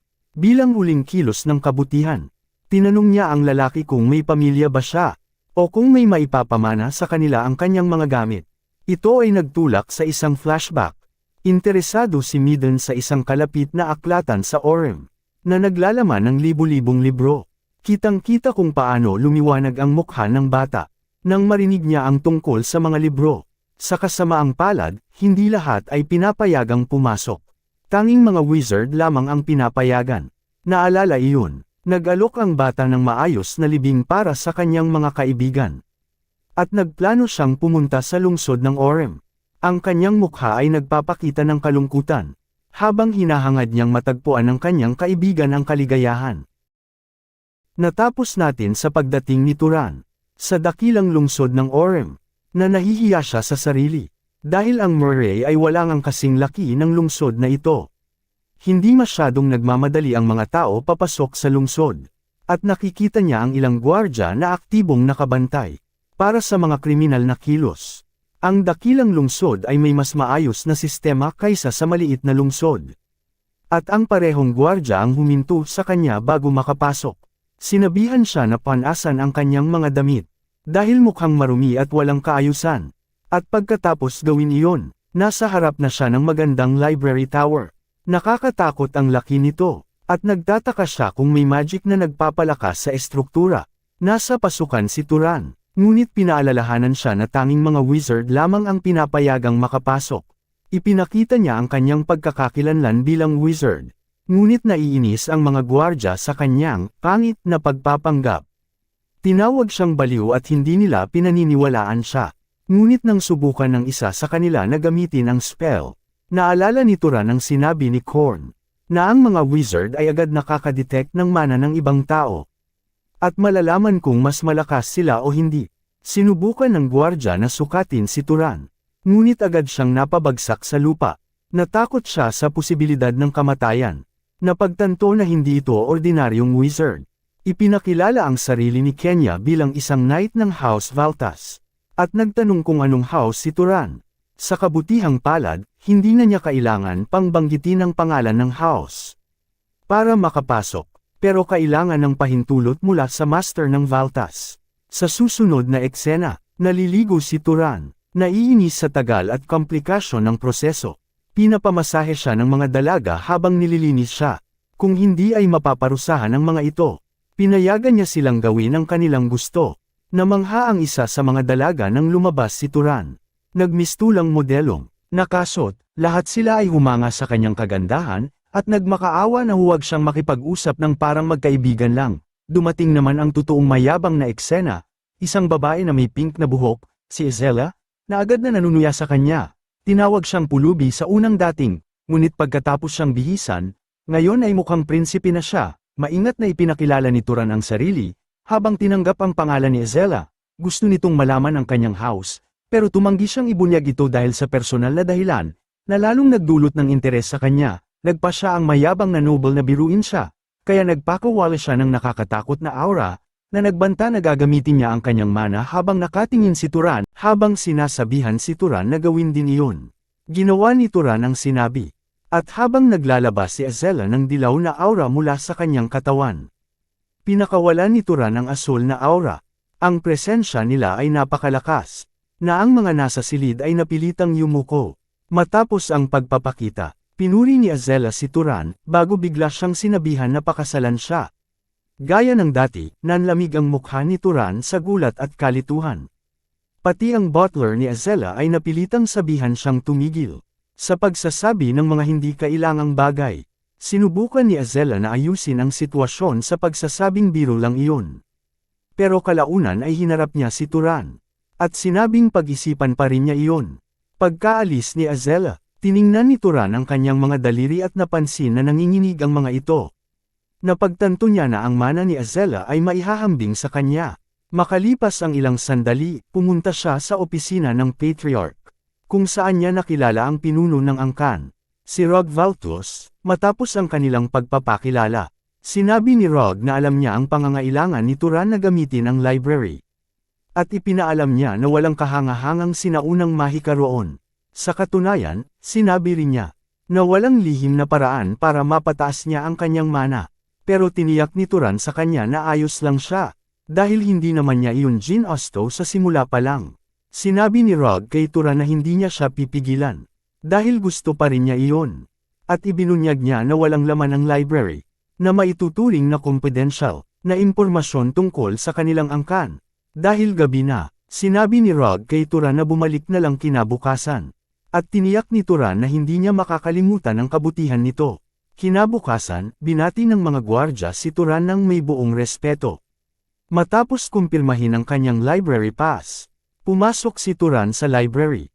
At siya ay talagang namangha sa laki at ganda ng library. Habang tumitingin-tingin pa siya, may isang loli na lumitaw sa tabi niya, na tinatanggap siya sa library. Habang sinasabing siya ang librarian, sinabi niya kay Turan, na ipapaliwanag na niya ang mga patakaran ng library. Sa loob-loob ni Turan, siya ay nagulat. Dahil hindi niya inaasahan na isang bata ang librarian. Sinabi nito na ang unang patakaran ay bawal siyang manira ng kahit ano. Dahil kung gagawin niya iyon, kailangan niyang bayaran. Pangalawa, bawal siyang maglabas ng kahit anong libro mula sa library. Idinagdag pa nito na babantayan siya, habang ginagamit niya ang library. Pero hiniling ni Turan na bigyan siya ng kaunting distansya habang nagbabasa. Para hindi siya maging hindi komportable. Dahil ang batang iyon ay ang librarian. Tinanong ni Turan kung nagbabasa rin siya ng mga libro sa library. At kinumpilma niya ito, sinabi kay Turan, na matutulungan niya siyang hanapin ng kahit ano na interesado siya. Tinanong ng librarian si Turan kung gusto niya ng romance o history. Pero simpleng sinabi ni Turan, na ang gusto niya ay matutunan ang basic na common sense tungkol sa mundo. Hindi nagtagal, nagbigay ang librarian ng ilang libro kay Turan. Sinabi na ang mga ito ay daan-daang taon na, at naniniwala siyang hindi ito angkop sa gusto niya. Pagkatapos ay nagbigay siya ng panibagong set ng mga libro. Sinabing makakatulong ang mga ito sa kanya. Nagpasalamat si Turan sa kanyang tulong. At namangha siya kung gaano kaganda ang mga libro. Binuksan ni Turan ang isang pahina. At parang sinalubong siya ng langit. Dahil sa ganda ng nilalaman nito. Agad na nahulog si Turan sa pagbabasa. At inulit niya ang parehong routine araw-araw. Dahil dito, naintindihan ni Turan ang heograpiya ng mundo. Ang iba't ibang lahi sa mundo. At ang etiquette ng mga wizard. Sa katunayan, natutunan din niya kung paano ginagawa. At pinoproseso ang iba't ibang mga bagay. Sa bawat kaalaman na kanyang naipon. Ang mundo niya na dati ay hindi kilala. Ay naging mas malinaw at mas buhay sa kanya. Makalipas ang ilang araw, inanyayahan ni Rog si Turan sa kanyang opisina. Dahil narinig niya na mahusay gamitin ni Turan ang library. Sinabi ni Rog kay Turan na, bukod sa tinatrato niya siya bilang isang noble, isa rin itong kabutihang loob na pinapayagan siyang gumamit ng library. Pagkatapos ay sinabi ng lalaki kay Turan, na nais niyang makatanggap ng kapalit para sa kabutihang ito. At sinabi ni Turan na sabihin nito kung ano ang kailangan. Binanggit ni Rog na may isang halimaw na lumitaw sa hilaga ng lungsod. At inaatake nito ang mga manlalakbay. Tinanong ni Turan kung gusto niya na siya ang manghuli nito. At binanggit ni Rog na 4 na knights na ang naunang nanghuli rito. Pero hindi na sila bumalik sa pagkakataong ito. Gusto niyang may isang noble na kumilos. Pero ang Valtus House ay 2 lang ang kayang ipadala sa ngayon. Hindi naman lubos na hindi natuwa si Turan dito. Dahil ang pagprotekta sa mga tao ang tungkulin ng mga wizard. Pero pakiramdam niya may kakaiba. Nagpatuloy si Rog sa pagsasabing sarado ang hilagang daan. At ito ay mahalagang trade route ng lungsod. At ganito na ito sa loob ng 10 araw. Nang marinig ito ni Turan, napagtanto niya na matagal na ang problema. Kahit bago pa siya dumating sa lungsod. Kaya pala madali siyang pinayagang gumamit ng library. Di nagtagal, ang grupong pupunta sa Pangangaso ay naghanda ng umalis sa kastilyo. At isa si Azela sa kanila. Nagreklamo si Azela kung gaano ka-insecure ang kanyang ama, na isinama pa si Turan sa kanila. Kasama rin sa grupo ang isa sa miyembro ng pamilya, si Marvin Valtos. Habang papasok sila sa gubat, tinanong ni Marvin si Turan kung interesado siya kay Azela. Pero sinabi ni Turan na hindi, at sumagot si Marvin na malaking ginhawa iyon. Makalipas ang ilang sandali, nakakita sila ng wasak na karwahe. Nagawa ng halimaw na kanilang hinahabol. Tumingin-tingin ang mga sundalo para imbestigahan ang lugar. Pero si Turan ang unang nakaunawa sa tunay na nangyayari. Sinabi niya sa grupo na ang halimaw na hinahabol nila ay isang unggoy. At na-curious si Azela kung paano niya nakuha ang konklusyong iyon. Itinuro ni Turan ang handprint sa malayo. At sinabi niya, na ang unggoy ang dapat na umatake sa mga nasa karwahe bago bumalik sa gubat. Sinabi ni Turan sa kanila na dapat nilang makita ang unggoy. Kung susundan nila ang bakas nito, ibinunyag ni Azela na wala siyang ganitong klase ng mahika. Ganon din si Marvin. Pumutol si Turan. Sinabi na susubukan niyang tingnan. Nagulat si Azela nang mapagkanto kung saang bloodline kabilang si Turan. Kumuha si Turan ng tela mula sa nasirang karwahe para sundan ang unggoy. Nararamdaman ni Turan kung saan nagmumula ang mana, at itinuro niya ang direksyon na dapat nilang puntahan. Di nagtagal, nakarating sila sa isang ilog kung saan nagtatapos ang bakas. Sinabi niya sa kanila na maaaring hinugasan ng halimaw ang bakas sa tubig. At nagulat si Azela na isang simpleng hayop lang ay kaya iyon. Upang maiwasang masundan, sinubukan ni Turan silang pakalmein. Sinabi na baka hinugasan lang nito ang bakas dahil gusto nito. Biglang naamoy muli ni Turan ang amoy. At sumigaw siya, sinasabing nasa likuran nila ang halimaw. Tulad ng sinabi niya, lumitaw ang halimaw sa likuran nila at nakakatakot ang itsura. At para hindi sapat iyon, humadyas ang unggoy ng mga bato sa kanila. Ang mga ito ay napakabilis. Dumadaan sa mga knights, pero nakaiwas si Turan sa atake. Nakapansin siya, sa sorpresa, na ginamit ni Azela at Marvin ang dalawang knights bilang kalasag. Imbes na subukang iwasan ang atake, labis na nadismaya si Turan. At napagtanto niya na tama ang kanyang ina. Umikot ang halimaw, para tumakas. Pero inutusan ni Azela ang mga knights na habulin ito. Tulad ng malapit na nilang mawalan ng bakas ng unggoy. Isang bato na dumadaan sa napakabilis na bilis. Lumipad sa ibabaw ng ulo ni Azela. Pinutol ang porma sayo ng mga knights. Bago tuluyang tumama sa katawan ng halimaw. Na nagpatamba rito sa lupa. Nagulat sina Azela at Marvin. At nang lingon, nakita nilang si Turan ang siyang humadyas ng bato sa unggoy gamit ang kanyang tirador. Habang incapacitated na ang halimaw, pinakawala ni Azela ang kanyang fireball magic. Niluto ito gamit ang napakalakas na apoy, na halos mag-init ang buong ecosystem. Samantala, namangha si Turan na sa wakas ay naipakita niya ang dugo ng Valtus bloodline. Na mga pyromaniac, pagkatapos maluto ang unggoy. Inamin ni Azela na may takot siya nang lumipad ang bato papunta sa kanila. Habang abala sina Azela at Marvin sa pang-aasar sa isa't isa, sumisigaw ang mga sugatang knights para humingi ng tulong. Sinitis sila ni Azela, sinasabing itigil ang pag-aalangan. May isa pang tao na nawalan ng buong braso. Kaya nagsimula ang team sa pagbibigay ng first aid sa mga sugatang knights. Samantala, nagpapasalamat si Turan na walang nasawi. At kahit na isang surprise attack ito, naniniwala siya na pwede nilang naiwasan ang seryosong pinsala. Sigurado siya na mas malakas sina Marvin at Azela kaysa sa mga knights. Pero ginamit pa rin nila ang mga mahihinang tao bilang kalasag. Napansin ni Marvin ang kakaibang ekspresyon sa mukha ni Turan. At tinanong siya kung ano ang problema. Pero sinabi ni Turan na wala naman. Sinabi naman ni Azela kay Turan na pwede siyang sumipsip ng mana kasama nila. Pumayag si Turan, at ang tatlo ay pumulibot sa unggoy para simulan ang pagsipsip ng mana. Sa isang libro, nabasa ni Turan, na kahit maraming tao ang sumisipsip ng mana ng sabay, hindi bumababa ang antas ng enhancement. Di nagtagal, huminto sina Marvin at Azela dahil naabot na nila ang kanilang hangganan. Pero sa gulat nila, patuloy pa rin si Turan sa pagsipsip ng mana. Sa wakas, naintindihan ni Azela kung bakit sinabi ng kanyang ama na sundan nila sila. Dahil ang antas ng spell proficiency at mana capacity ni Turan, ay kahit papaano ay katumbas na ng sa kanya. Sa katunayan, mas nakapagtataka pa, dahil si Turan ay isang noble na hindi pa naabot ang kanyang growth limit. Pagkatapos, bumalik ang grupo sa kastilyo, at pinuri ni Marvin si Turan. Sinabi na dahil sa kanya, naitaboy nila ang halimaw. Pero sinubukan ni Turan na manatiling mapagpakumbaba. Sinabi na wala namang espesyal. Sa katunayan, nagsisisi siya na hindi niya ito napansin agad. Kaya nagkaroon ng pagkakataon ng halimaw na umatake muna. Dagdag pa, hindi iniisip ni Turan na mayroong ring search ability ang halimaw. Nagulat sila nang marinig ito. At ipinaliwanag ni Turan na nagigising ang iba't ibang kakayahan. Depende sa panlabas na katangian ng halimaw. Ipinaalam niya sa kanila na ang unggoy na kanilang napatay ay may malalaking kamay at malalaking mata, pero hindi mukhang sa orihinal nitong anyo. Naniniwala si Turan na nagising ang unggoy ng kakayahang maghagis ng bagay ng may malaking puwersa. At kakayahang makakita ng malayo o makakita sa loob ng gubat.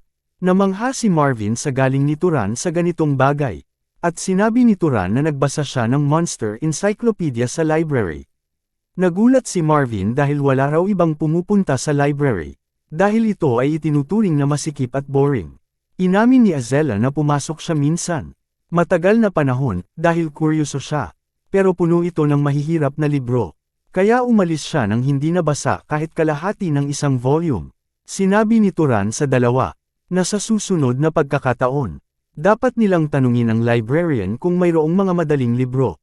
Naguluhan si Azella nang banggitin ni Turan ang tungkol sa librarian. Dahil hindi siya nakakaalam ng kahit sinong librarian. Pagkatapos, pumunta si Turan sa library. At sinalubong siya ng librarian ng may labis na kasiyahan. Nakaharap ang librarian. Napagtanto ni Turan na nagkamali siya. Dahil hindi naman talaga mukhang librarian ang lalaki. Biglang tinanong ni Turan ang librarian kung paano niya nalaman ang kanyang pangalan. At nagulat siya nang mapagtanto na nahuli na siya. Ibinunyag ng librarian na nalaman niya ito mula sa permit ni Turan. Sinabi niya na habang nasa paligid lang siya ng library, makikita niya ang kahit ano sa loob ng gusali. Tinanong ni Turan kung paano niya dapat tawagin ang librarian.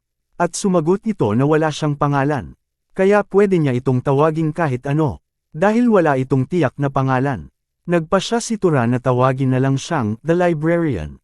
At lalo pang naging awkward ang sitwasyon dahil sa mga mature na pananalita ng librarian. Tinanong ni Turan kung siya ba ay mula sa Old Empire. Sumagot ang librarian na hindi siya tao sa simula pa lang. Sinabi niyang siya ay isang espiritu, na siya at ang library ay iisa. Sinabi rin niya na ang kasalukuyang anyo niya ay paraan lang ng komunikasyon. Ayon sa kagustuhan ng gumagamit, pinagtatalunan ni Turan na ang anyo nito ay wala sa preference niya. Ayaw itong tanggapin ng librarian. Sinabi niyang ito ay refleksyon lamang ng gusto ni Turan na makita. Kinumpirma ni Turan ito sa pamamagitan ng paghipo sa librarian. At napagtanto niyang dumadaan lang ang kanyang kamay sa librarian. Ibinunyag ng librarian na nakakapagod na hindi niya magamit ang pisikal na puwersa sa mga gumagamit ng library. Dahil kung kaya niya, pinarusahan niya ang lahat ng kumuha ng libro mula sa library. Madaling naunawaan ni Turan na wala pang nakakaalam sa kanyang pag-iral. At sinabi ng librarian na hanggang sa panahong iyon, wala pang may kwalifikasyon para makita siya. Binanggit niya na ang kanyang creator ang lumikha sa kanya. Sa paraang tanging ang mga nasa itaas ng isang tiyak na antas lang ang makakakita sa kanya. Na ibig sabihin, si Turan lang ang makakakita sa kanya. Tinanong ni Turan kung ano ang ibig sabihin nito. At sinabi ng librarian na tinutukoy niya ang bloodline. Hinihikayat ni Turan ang librarian na ipaliwanag ang tungkol sa bloodline. Pero nil-ero lang siya ng librarian. Sinabi niyang tanungin na lang ang kanyang mga magulang. Napilitan si Turan na sabihin sa lalaki na siya ay ulila. At nagpasya ang librarian na suriin ito para sa kanya. Ngunit kailangan niya ang pahintulot ni Turan para tingnan ang kanyang katawan. At kinakabahang pumayag si Turan. Ipinapasok ng librarian ang kanyang kamay sa katawan ni Turan. At ibinunyag ang mga bagay na alam na ni Turan. Tungkol sa Persuer at Hunter bloodlines. Na mga katangian ng House Dehar. Bigla niyang ibinunyag na may isa pang bloodline at ito ay halo. Sinabi niyang si Turan ay resulta ng dalawang tao. Na may magkaibang bloodlines. Tinanong ni Turan kung ano ang isa pa. At inamin ng librarian na hindi niya alam. Dahil ito ay nakalak pa. Ipinaliwanag niya na ang isang locked bloodline ay hindi bihira sa kombinasyon ng bloodlines. Sinabi niya na ito ay natural na magbubukas habang lumalakas si Turan. Sa wakas, nakumpirma ni Turan ang kanyang hinala, na ang kanyang ina ay masyadong edukado para maging commoner, at may posibilidad na siya ay inapo ng isang noble. Nagpasalamat si Turan sa librarian sa kanyang tulong. Sinabi na siya ay lubos na nagpapahalaga. Pero iminungkahi ng librarian na manatili pa siya ng isa pang buwan. Kung talagang nagpapasalamat siya, nagpatuloy si Turan sa paggamit ng library. Pero palaging nasa tabi niya ang librarian. Tinanong ni Turan tungkol sa mga paliwanag ng libro. At ipinaliwanag ng librarian ang mga nais niyang malaman. Sa katunayan, alam niya ang kaalaman na nawala na sa loob ng libu-libong taon. Sa isang punto, sinimulan niyang ituro kay Turan ang mga batas ng kalikasan. Natuluyang nagpaiyak sa isipan ng lalaki. Natuto rin si Turan tungkol sa kung paano nagmumula ang bawat sakit mula sa microorganisms. At na ang pagkabulok ng mga buhay na bagay ay dulot ng pagkain ng ganoong mga germs. Sa katunayan, naunawaan niya rin ang mga pangunahing prinsipyo, tulad ng refraction ng liwanag, ang pagbuo ng init sa pamamagitan ng friction, at ang proseso kung paano nasasaktan ng mga buhay na bagay at kung paano gumagaling. Pagkatapos, nagsagawa siya ng eksperimento sa pagkabulok. At namangha siya nang magawa niya ito. Dahil sa lahat ng kanyang natutunan hanggang sa ngayon, napataas niya ang kanyang kakayahan bilang wizard. Sinabi niya sa librarian na, baka may ilang malalaking houses na nagmomonopolize ng kaalaman. Dahil kung alam ito ng lahat ng wizard, mawawala ang kanilang competitive edge. Sa wakas, naintindihan ng librarian kung bakit. Patuloy na bumababa ang antas ng kaalaman ng mga tao habang lumilipas ang panahon. Bago niya namalayan, lumipas ang 1 buwan. At sinabi ni Turan sa librarian na oras na para siya ay umalis. Nagulat ang librarian dito. Sinabi ni Turan na binibigyan na siya ni Rog ng pahiwatig na umalis. Labis na nalungkot ang librarian at tumalon patungo kay Turan. Nang hihingi na isama siya, pero dumaan lamang siya sa katawan ni Turan. Tinanong ni Turan kung pwede na ba siyang lumabas ng library. Sumagot ang librarian ng hindi.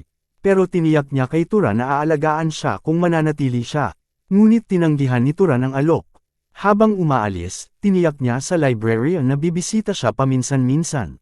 Sinabi na marami pa siyang hindi nabasang libro. Iniempake ni Turan ang kanyang mga gamit at iniwan ang lungsod.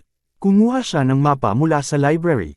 At mula sa mapang ito, nalaman niya na ang base ng House Zahar. Ang Enril Desert ay nasa silangan ng Orem. Napagpasyahan ni Turan na oras na. Dumiretso siya sa Zahar para humanap ng mga palatandaan tungkol sa kanyang mga magulang. Nang gabing iyon, nagcamp siya sa gubat dahil ayaw niyang magmadali. Dahil maaaring nawala na ang mga palatandaan kung magmadali siya. Habang nagpapatuloy sa kanyang paglalakbay, pinapatay rin niya ang mga halimaw sa daan. Kinabukasan, nakakita siya ng kabayo na pinuprotektahan ang walang malay na may-ari nito mula sa 2 Dark Elves. Naiinis ang dalawa dahil nahihirapan silang labanan ng isang karaniwang kabayo. Para patayin ang kabayo, ginamit ng mga elves ang kanilang necromancer power para buhayin ang mga patay na halimaw sa paligid. Nanatiling nakatago si Turan habang pinapanood ang ginawa ng mga elves. Nalito siya kung tutulungan ba ang lalaki o hindi. Dahil hindi niya alam kung ang walang malay na lalaki ba ang umatake sa Dark Elves. Nagpasya ang mga elves na kainin ang iba pang tao na kanilang napatay. Habang iniisip kung paano nila matatanggal ang kabayo sa equation, nagagalit agad si Turan sa pagiging cannibals nila, at inactivate niya ang stealth mode. Tinitiyak na mahusay niyang nagagamit ang stealth. Ihinigas niya ang isang bato sa isa sa mga elves, at agad na naputol ang ulo nito. Nanginginig ang kasama niya nang makita niyang wala na ang ulo ng kaibigan niya sa tabi niya. Agad niyang pinatawag ang mga halimaw na kanyang binuhay. Ngunit na umatake si Turan sa elf. Ngunit ang bull monster sa harap niya ang pamrotekta gamit ang malakas nitong ulo. Ang bull ay sumugod sa direksyon kung saan umatake si Turan. Pumatag ng mga puno ng walang pakundangan. Pero hindi nakuha si Turan. Nanginginig ang elf dahil alam niya kung ano ang kaya ng isang stealth user. Pero ginamit niya ang isa sa mga hayop para hanapin kung saan nagtatago si Turan. Napilitan si Turan na lumabas sa stealth mode, at iniutos ng elf sa mga hayop na habulin siya. Gumamit si Turan ng fire attack at napatay ang isa sa mga halimaw. Pero bago pa niya ma-adjust, sumugod ang bull papunta sa kanya. Halos matamaan si Turan pero nagawang tumalon palabas. Nanginginig siya nang ma-realize na mabilis ang mga halimaw. Nagpasalamat siya sa kanyang bituin dahil napatay na niya ang isa sa mga elves dati pa. Bigla siyang kagatin mula sa likod ng isa sa mga halimaw. Senaryo ng halimaw ang panga nito sa kanyang sakong. Habang nilalabanan ni Turan ang halimaw, nataman siya ng bull at natapilok sa isang puno. Labis na tinamaan si Turan sa puno. Nagpadala ito ng matinding sakit kaya sumigaw siya. Umubo ng dugo bago bumagsak sa kanyang mga tuhod sa kirot. Sinabi ng elf kay Turan na paiiralan niya ang kanyang pagdurusa, bago bigla siyang patayin. Sinipa ng kabayo ang elf sa mukha. Itinulak ito sa lupa, humingi ng tulong ang elf. At agad na sinalakay ng mga halimaw ang kabayo. Totally inaalis ang atensyon kay Turan. Ngunit naging mali ito, dahil nakapaglansad si Turan ng isang malakas na atake, na pumutol sa ulo ng elf. Nang mamatay ang mga elves, nawalan din ng buhay ang mga halimaw. At bumagsak si Turan sa kanyang mga tuhod sa pagod. Lumapit ang kabayo para tingnan siya. At nagpasalamat si Turan sa tulong nito. Nang gabing iyon, nagising ang may-ari ng kabayo. At nagulat nang makita ang isang estranghero sa harap niya. Casual na bumati si Turan. Pero nagtanong ang lalaki kung sino siya. Sinabi ni Turan na nakita niya itong inaatake ng Dark Elves. Kaya kinailangan niyang iligtas siya. Lumapit ang kabayo sa lalaki. Hinaplos ito ng lalaki habang ibinubunyag na ang pangalan nito ay Tili. Sinabi ni Turan sa lalaki na ang kabayo niya ay mabuting kabayo.